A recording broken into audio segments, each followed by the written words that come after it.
Tally के banking features को हम देख रहे हैं कि टैली में कई सारे बैंकिंग के फीचर हैं, जिसमें अब तक हमने डिस्कस किया कि हम कैसे तो है चेक को कॉन्फ़िगर कर सकते हैं और फिर चेक को टैली से ही प्रिंट करके दे सकते हैं। देन अगेन हमने देखा कि चेक रजिस्टर जो है वो कैसे मेंटेन होता है। नाउ हम आ जाएंगे डिपॉजिट स्लिप के ऊपर कि हम जब ये डिपॉजिट स्लिप क्या होती हैं। ये डिपॉजिट स्लिप्स जो है दो तरह की डिपॉजिट स्लिप्स होती हैं। यदि जैसे किसी पार्टी ने आपको कोई चेक दिया, ठीक है जी, आपने इसको टैली में चढ़ा लिया कि उसके बाद फिर जब आप उस चेक को बैंक में जमा कराओगे, तो जब बैंक में जमा कराओगे तो आपको डिपॉजिट स्लिप एक भरनी पड़ेगी, जिसमें आप ये लिखोगे कि भाई ये मेरे अकाउंट में डालना है, ये अमाउंट है, ये चेक नंबर है। ठीक है जी।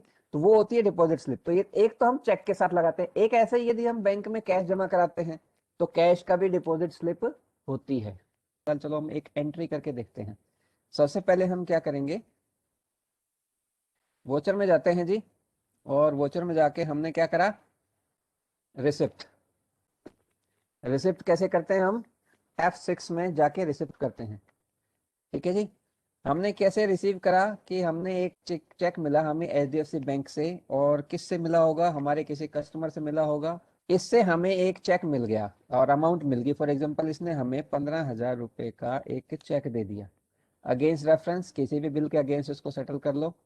ओके डन, एक्सेप्ट कर ली, और हमने ये चेक रिसीव कर लिया। उसमें दे दिया कि चेक नंबर क्या है।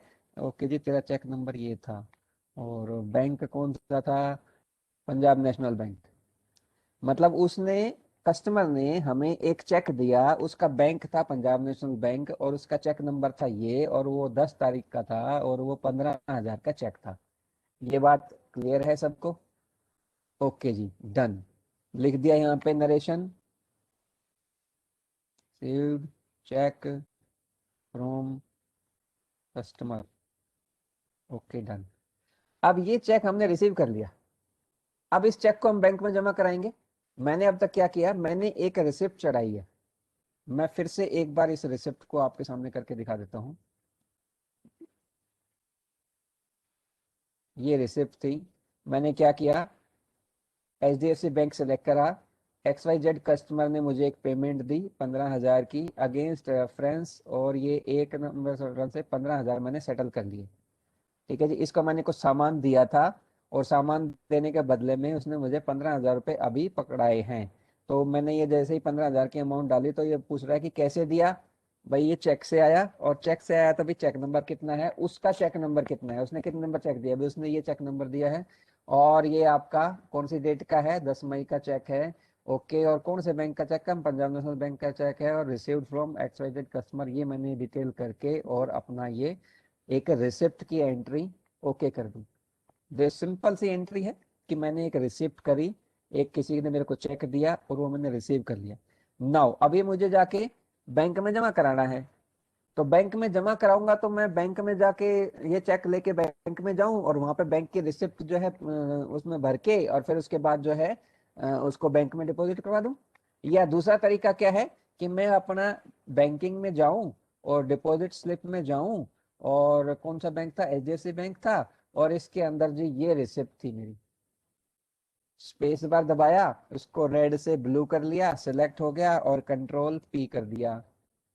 कंट्रोल P कर दिया तो ये बोलेगा कि भाई cheque, print cheque deposit slip, yes है, बिल्कुल है। कस्टमर्स कॉपी, यस बिल्कुल है। अब ये क्या चीज है, जब हम चेक प्रिंट करेंगे, चेक जमा कराएंगे, तो वहां पे बैंक से भी ठप्पा लगवा के वापस एक मोर लेके वो लेके आएंगे ना अपनी कॉपी, कि भाई हाँ ये मेरी कॉपी हो गई। तो वो क्या करेगा, उस स्लिप का दो हिस्से होंगे। कैसे, ये प्रीव्यू देखते हैं। देखो ये स्लिप आ गई। Alt Z एक कमांड होती है जिससे कि वो एक पर्टिकुलर स्क्रीन जो है जूम हो जाती है। देखो ये हमने क्या करा, चेक डिपॉजिट स्लिप देखी। ये चेक डिपॉजिट स्लिप लगभग वैसी है जैसे कि आप बैंकों में देखते हो, ऊपर कुछ भी होगा, वो बैंक लिखा होगा HDFC बैंक। ओके ठीक है, 10 मई, ब्रांच कौन सी है, अकाउंट नंबर कौन सा है। ये अकाउंट नंबर कौन सा है, ये हमारा अकाउंट नंबर है जो HDFC बैंक के साथ है। ठीक है जी। और फिर उसके बाद अकाउंट होल्डर कौन है, ये हमारा नाम है जिसके नाम जाएगा, और फिर detail, cheque number, date, bank, और ये अमाउंट।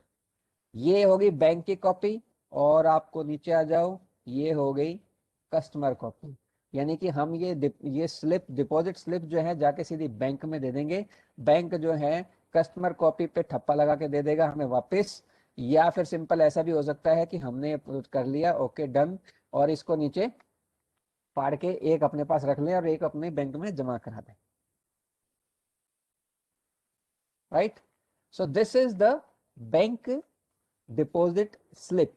टैली के अंदर ये फैसिलिटी है। अब बैंकों की स्टेशनरी बचा देगा टैली, हम लोग बचा देंगे क्योंकि हम टैली के यूजर हैं। हम लोग बचा देंगे बिकॉज हमें टैली की नॉलेज है, हमें पता है कि बैंक स्लिप कैसे बनती है। राइट, तो ये आपका डिपॉजिट स्लिप का वो हो गया। ये स्लिप कौन सी है? ये है आपकी चेक की डिपॉजिट स्लिप। राइट, अब तक जो है बिल्कुल समझ में आ रहा है क्या किया था हमने? मैं फिर से बताता हूं। हमने सिंपली वोचर के अंदर जाके एक वोचर एंट्री करी थी। वो वोचर एंट्री कौन सी की थी उसको देखने के लिए मैंने क्या करा, डिस्प्ले में गया, मोर रिपोर्ट्स में, और डे बुक में गया, तो आज की एंट्री मुझे आ गई, दिख गई। ये आज की एंट्री है। इस एंट्री के अंदर मैंने सिंपली क्या किया था, XYZ कस्टमर से पेमेंट आई थी, अगेंस्ट रेफरेंस मैंने मेरा हिसाब किताब है, मैं किसके अगेंस्ट सेटल कर रहा हूँ, और ओके डन। और उसके बाद फिर मैं चेक नंबर ले लिया और ये सब डाल दिया। ठीक है जी, चेक नंबर कौन सा, उस पार्टी का चेक कौन सा है, नंबर उसका चेक नंबर क्या है, डेट क्या है, बैंक कौन सा है, किस बैंक का चेक दिया उसने, और रिसीव्ड फ्रॉम, कि किससे मैंने रिसीव करी, ये सारी डिटेल डाल दी। जब मैं ये डिटेल डाल के इसको सेव कर देता हूं, तब उसके बाद मैं बैंकिंग वाले फीचर में आता हूं, और जितने भी मतलब मैंने चेक लिए हैं आज की डेट में, सबको डिपॉजिट स्लिप के साथ लगा दूंगा। HDFC बैंक में जमा कराने जा रहा हूँ तो यहाँ पे ये देखो आ गया। ठीक है जी, और इसको मैं स्पेस बार करके सिलेक्ट कर लेता हूँ और यहीं की यहीं कंट्रोल P करके इसको प्रिंट कर लेता हूँ। है ना इजी। अब हम एक और एंट्री करके देखते हैं। मैंने HDFC बैंक में कैश जमा कराया कुछ, मेरे को HDFC बैंक में कुछ कैश जमा कराया मैंने, तो कैश जमा कराया है बैंक में, तो मैं कौन सी एंट्री डालूंगा? ठीक है, हम वोचर पे आते हैं और F4 करके कॉन्ट्रा एंट्री पे आ जाते हैं। सबसे पहले हम अपना बैंक चूज कर लेते हैं HDFC बैंक, और फिर उसके बाद हम कैश चूज कर लेते हैं। ओके कैश, कितना कैश करा, मान लीजिए फॉर एग्जाम्पल मैंने 20,000 कैश जमा करा दिया, तो 20,000 कैश जमा कराऊंगा तो मुझसे ये कहेगा, डिटेल मांगेगा, डिटेल में मैंने कर दिया ओके कैश। 20,000 कैश कैसे जमा हुआ है, 2,000 के कितने नोट हैं, 1,000 के कितने नोट हैं, 500 के कितने नोट हैं। कभी आपने अगर बैंक में भी कैश जमा कराया हो तो आप देखते होंगे कि उसके नीचे भी डिनोमिनेशन का कॉलम आता है कि हाँ जी बता दो, ताकि अकाउंटेंट को या जो वहाँ पे जो क्लर्क बैठा है उसको भी जो है गिनने में कोई दिक्कत ना आए।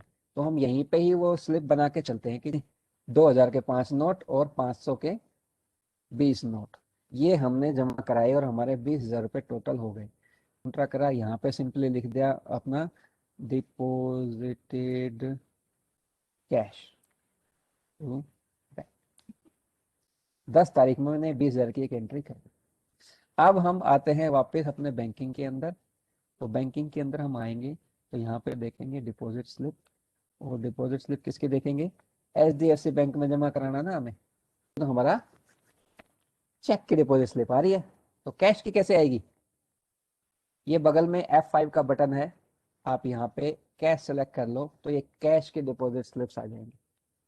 तो हमारी ये वाला आज हम कर रहे थे, इसको सेलेक्ट किया, कंट्रोल P करा और रिव्यू देखा, तो ये भी आपको 2 कॉपी बता देगा। सेम डिपॉजिट स्लिप हैं, Alt Z किया, जूम कर लिया, और जूम करके हम देख लिया। बैंक कौन सा है, HDFC बैंक, ओके ब्रांच ये, अकाउंट नंबर ये, इस अकाउंट में जमा कराने हैं भाई, कंपनी का नाम ये है हमारा, 2,000 के 5 नोट और 500 के 20 नोट।